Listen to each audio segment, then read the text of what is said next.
పొరబాటున చేజారిన తరుణం తిరిగొస్తుందా? ప్రతి పూటొక పుటలా తన పాఠం వివరిస్తుందా?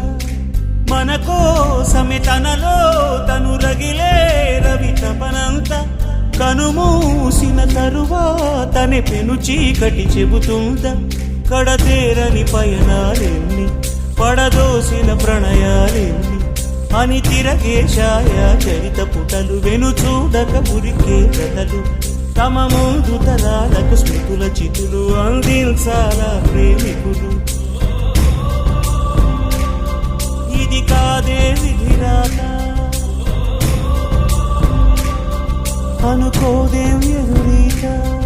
10 నెలలు తనలో నిన్ను మోసిన అమ్మైనా అప్పుడో ఇప్పుడో కనని కలను అంటుందా?